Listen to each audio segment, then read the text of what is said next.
reporter brings up very important issues. Regarding his first point, millions of people will dismiss what I say on the grounds that if I was correct, the people who conducted the scam wouldn't allow me to expose it to the world.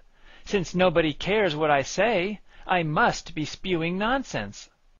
In my book, I explained that the towers were blown up with explosives, and Building 7 was the command center. These are serious accusations. If I am even partially correct, why would they let me sell this book and talk to you about it? Wouldn't the people who conducted this scam want to kill me? Most people find it difficult to believe that somebody could expose a scam without the people involved trying to shut him up. Until recently, I had this same attitude. Understanding why they ignore us will help you understand how they get away with these scams. I'll explain this concept by showing you why they ignore the conspiracy people regarding Tim McVeigh and the bomb that exploded in Oklahoma City in 1995. General Ben Parton is retired now, but he was one of the military's experts on explosives. Based on his experience, he did not believe that a mixture of fertilizer and fuel oil exploding in the street could have been responsible for the pulverized concrete at the Murrah building. He felt that the distance between the truck and the building was too great. Also, the non-symmetrical damage to the building was suspicious. He decided to go to Oklahoma City and investigate for himself. Explosives create incredible pressures that can pulverize concrete and rip apart steel beams. However, the farther away a building is from an explosive, the less intense the pressure will be. Furthermore, McVeigh's bomb was a mixture of fuel oil and fertilizer, and that type of bomb does not create pressures as high as RDX. This means that McVeigh's bomb had to be even closer to the concrete than a bomb of RDX. Was McVeigh's bomb close enough to the building? General Parton calculated the pressure from McVeigh's bomb at various distances. He created this chart to show the pressures. McVeigh's truck bomb is at the bottom of this chart. The columns that supported this building are shown as solid rectangles. The red rectangles are the columns that collapsed. The collapsed columns are in the area shaded with red. The columns in this building were made of concrete with steel reinforcing rods. They did not merely fall over. Rather, the concrete was pulverized, exposing bare reinforcing rods. Parton's calculations show that when the blast reached the outside of the building, it was a couple thousand pounds per square inch. This would have done a lot of damage to the outside of the building and the office furniture. But his calculations show that when the blast reached the columns, the pressure was too low to pulverize the concrete. One of the columns that was pulverized was so far from the bomb that the pressure would have been only 27 pounds per square inch. Parton also points out that the damage to the building was not symmetrical. The red shading shows the non-symmetrical area. The blast of hot gas was in the shape of a sphere, so that non-symmetrical area should not have occurred. The photograph on the left side is looking up at this non-symmetrical area. There is no way to explain how the truck bomb could have carved out this indentation.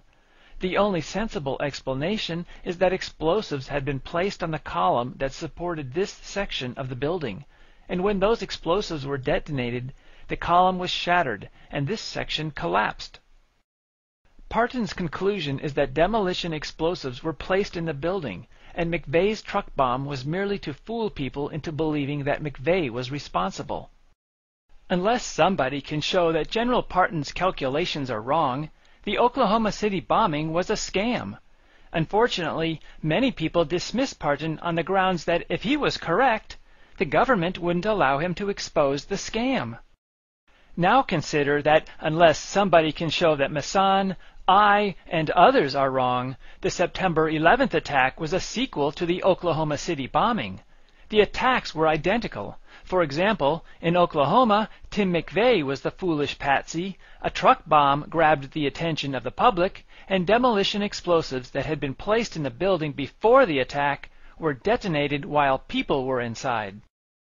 On September 11th, Mohammed Atta was the foolish patsy, Airplane crashes grabbed the attention of the public, and demolition explosives that had been placed in the buildings before the attack were detonated while people were inside.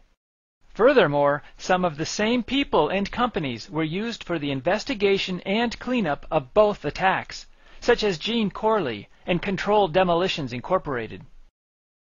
Whoever did the Oklahoma City bombing scam got away with it. This undoubtedly gave them confidence to expand to something bigger. And since they got away with the September 11th attack, they may be planning something even more spectacular. How did they get away with the Oklahoma City bombing scam? Partly by ignoring Parton. If Parton were to die in a mysterious manner, many people would suspect that he was killed because he was correct. Therefore, the best policy for the people who conducted the Oklahoma bombing scam is to ignore Parton, which creates the impression that he is a conspiracy nut. And then they use the media to fool people into believing McVeigh destroyed the Murrah building with fertilizer and fuel oil. For example, the June 3, 2002 issue of PC Magazine, which is supposed to be about computers, carried an article by John Dvorak called Crackpots, Cranks, and Conspiracies. Dvorak ridiculed people as crackpots for believing conspiracy theories. One of his remarks about the Oklahoma City bombing: according to the websites, there were 2 explosions. No, Dvorak, according to the witnesses, there were 2 explosions. The websites merely repeat reports from local news reporters.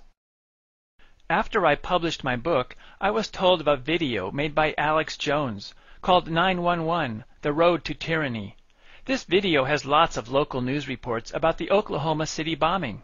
Some reports mention that an unexploded bomb was found inside the Murrah building, and later a second unexploded bomb was found. I suppose that if all explosives had detonated, the damage to the building would have been symmetrical. Here are a few brief samples of news reports from his video. The Justice Department is reporting that a second explosive device has been found. A second bomb has been found inside that federal building.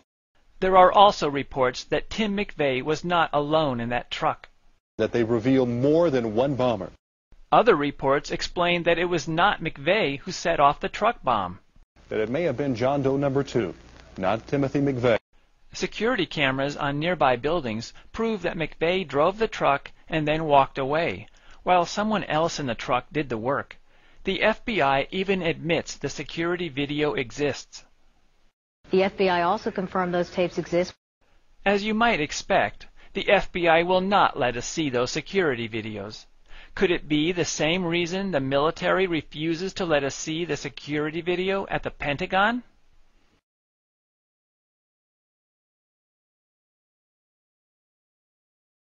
Why did these news reporters provide evidence that the Oklahoma City bombing was a scam?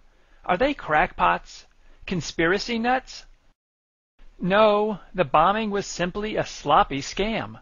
Witnesses heard 2 or 3 explosions, security cameras saw that Tim McVeigh was a patsy, and some explosives failed to detonate. It was a messy scam, and the people involved had a lot of work to do to cover up the mess. During that time, some of the local reporters were giving honest news reports.